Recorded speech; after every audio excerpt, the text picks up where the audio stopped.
awal abad ke-20, sudah menjadi rahasia umum bahwa Kekaisaran Rusia seringkali dianggap sebagai negara terbelakang oleh berbagai negara Eropa lain. Meskipun memiliki luas wilayah yang sangat besar, namun sistem pemerintahan dan politik Rusia masih melekat pada sistem sosial masyarakat tradisional. Dalam sejarah, Rusia berhasil mengalahkan Napoleon dari Prancis dan menguasai berbagai wilayah Kesultanan Turki. Tapi, dibandingkan negara-negara Eropa Barat lainnya, ia masih jauh tertinggal. Negara lain seperti Inggris dan Jerman telah berhasil mengembangkan revolusi industri yang membuat produksi dan ekonomi di negara tersebut berkembang sangat pesat. Hal ini secara tidak langsung meningkatkan kekuatan militernya. Lalu, bagaimanakah dengan Rusia? Kekuatan militer Rusia pasca Perang Napoleon memang sangat menakutkan. Bahkan, setelah kalah dalam Perang Crimea, kekuatan militernya masih sangat mengesankan, setidaknya di atas kertas. Rusia memiliki tentara dengan jumlah yang sangat besar, namun persediaan dan sistem transportasinya terasa masih kurang efektif. Kualitas perwiranya juga sangat beragam. Hal ini mempengaruhi keefektifan mereka dan berujung pada kekalahannya dalam Perang Rusia-Jepang tahun 1904 hingga 1905. Namun siapa yang menyangka bahwa di tahun 1916, Rusia mampu mengguncangkan dunia dengan serangannya yang membuat sebagian besar militer Kekaisaran Austria-Hungaria hancur berantakan. Kali ini, Inspek History akan membahas serangan Brusilov, salah satu serangan militer Rusia yang paling mematikan dalam sejarah. Tahun 1914, Kekaisaran Rusia adalah salah satu negara yang terlibat dalam Perang Dunia Pertama karena mendukung sekutunya di Balkan. Jerman dan Austria-Hungaria yang meremehkan kemampuan mobilisasi Rusia merasa masih memiliki cukup waktu untuk mengalahkan musuh lain, lalu baru fokus untuk menghadapi Rusia. Di Jerman, hal ini dikenal sebagai Skiflen Plan, taktik yang mengandalkan kecepatan serangan Jerman terhadap Prancis untuk mengulangi kemenangan gemilang Jerman di tahun 1870 hingga 1871. Namun di luar dugaan semua pihak, Rusia berhasil menyelesaikan mobilisasi militernya jauh lebih cepat dan mulai mendekati perbatasan. Di atas kertas, Rusia memiliki 1,4 juta tentara dan 3,1 juta tentara cadangan yang dianggap oleh negara-negara sekutu baratnya mampu melindas berbagai perlawanan dari negara sentral. Namun, benarkah demikian? Ternyata kenyataannya tidak demikian. Di awal perang, Rusia mendapatkan pukulan telak dari Jerman dengan hancurnya sebagian besar dari pasukan terbaiknya pada pertempuran Tannenberg yang menelan korban 122.000 hingga 170.000. Penyebabnya setidaknya ada 3. Yang pertama, kurangnya komunikasi rahasia di antara pasukan Rusia yang membuat Jerman dengan mudah mengetahui posisi mereka.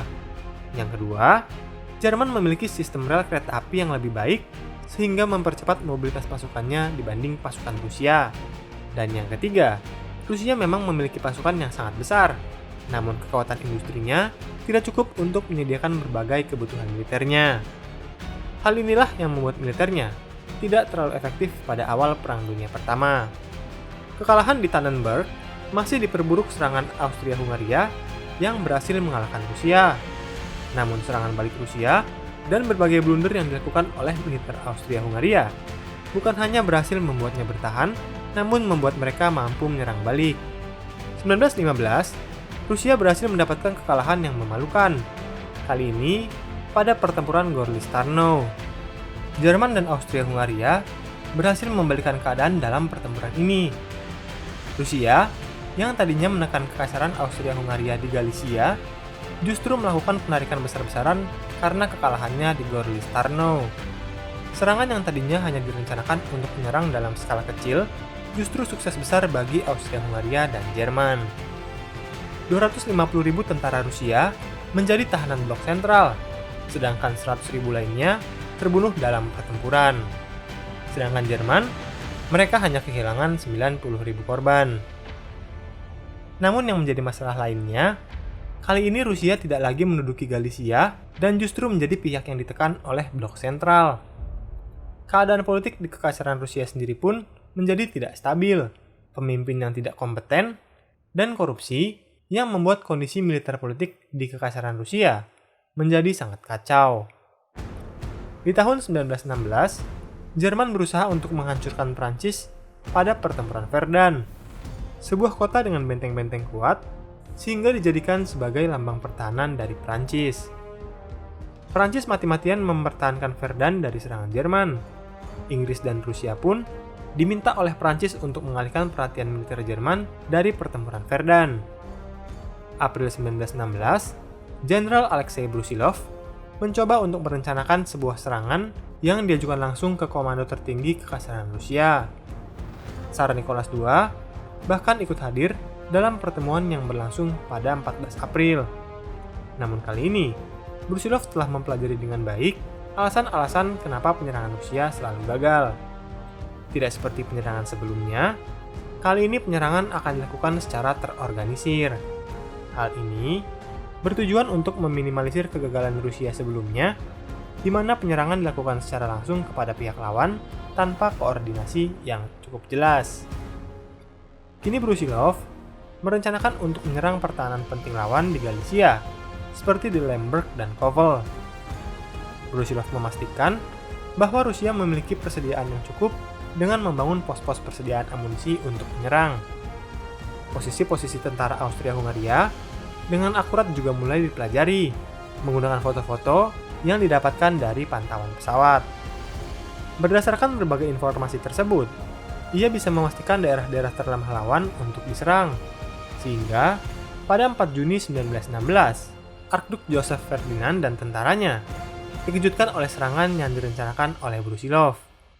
Bombardir artileri serta serangan Rusia mengejutkan tentara Austria-Hungaria yang membuat banyak tentara mereka, terutama yang beretnis Slavia, menelantarkan pos mereka.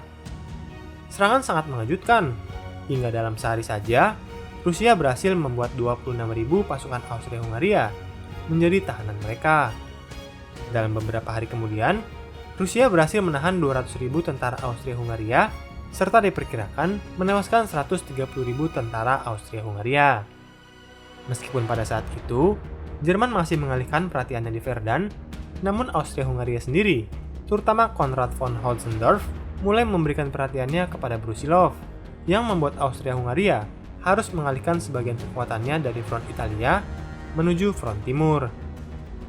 Jerman juga pada awalnya masih optimis bahwa mereka akan berhasil dalam mengalahkan Prancis di Verdun.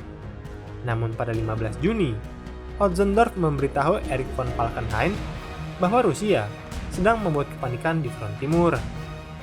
Ia meminta bantuan secepatnya agar front timur bisa diamankan sebelum Rusia mampu membalikkan keadaan. Falkenhayn dengan marah dan sangat terpaksa mengerahkan beberapa tentaranya untuk membantu Austria-Hungaria. Rencana awal di Verdun tentu terganggu. Belum lagi, pada Juli 1916, Inggris membantu Prancis dengan serangan di Somme. Meskipun tidak sesukses Brusilov, kelak Somme juga akan membantu mengalihkan tentara Jerman dari Verdun. Brusilov terus mendorong blok sentral hingga September 1916. Mendekati akhir September, Rusia telah memberikan 1,5 juta korban untuk Austria-Hungaria.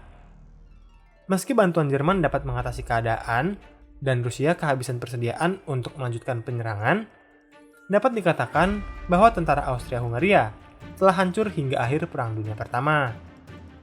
Hingga akhir Perang Dunia, mayoritas operasi Austria-Hungaria dilakukan di bawah komando Jerman seperti di Caporetto tahun 1917. Moral tentara Austria-Hungaria menjadi terlalu lemah setelah serangan Brusilov. Penyerangan Brusilov juga berdampak besar bagi Kekaisaran Rusia, meskipun penyerangan ini terbilang sukses.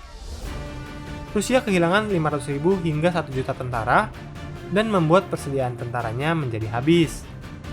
Kelak, penghabisan sumber daya di penyerangan Brusilov akan membuat ketidakstabilan politik yang berujung pada revolusi Rusia di tahun 1917. Sayangnya, Rusialah yang akan menerima kekalahan terakhir akibat dari ketidakstabilan politik di negaranya. Terakhir, strategi militer Brusilov merupakan terobosan baru dalam sejarah perang modern. Banyak ahli militer lainnya, seperti Heinz Guderian, kelak akan mengembangkan taktik Jenderal Brusilov. Infanteri kini tidak hanya dikirim untuk menyerang lawan di paritnya, namun di titik-titik penting dan memiliki tujuan yang jelas. Hans Guderian juga kelak akan menggunakan taktik Brusilov yang ia kembangkan dengan komunikasi radio. Penyerangan Brusilov telah mengubah sejarah taktik perang modern untuk selamanya.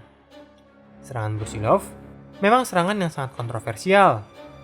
Di satu sisi, serangan ini berhasil menyebabkan kerusakan yang demikian besar dari militer Austria-Hungaria. Namun untuk itu, berapa besar harga yang harus dibayar oleh Rusia? Dalam Perang Dunia Pertama, militer Rusia memang menunjukkan berbagai karakter yang berbeda, terlebih perwira mereka yang sangat beragam. Namun secara keseluruhan, dapat dikatakan serdadunya bertempur dengan baik jika dipimpin dan direncanakan dengan baik. Kisah keberanian dan tekad tentaranya dalam perang dapat kita lihat dalam kisah The Attack of the Dead Man yang terjadi di benteng Auschwitz yang berhasil memukul mundur pasukan Jerman sekalipun mereka diterjang gas beracun tanpa perlengkapan yang memadai untuk menghadapinya. Serangan balasan dari kurang lebih 100 prajurit Rusia yang tersisa dengan seragam yang penuh darah bagaikan sekumpulan mayat hidup. Tentara Rusia dengan kulit yang mengelupas seperti luka bakar dan mengenakan kain berlumuran darah sebagai masker gas yang disertai dengan batuk darah. Gambaran mengerikan ini membuat tentara Jerman mengira bahwa mereka adalah hantu dari tentara yang mereka bunuh.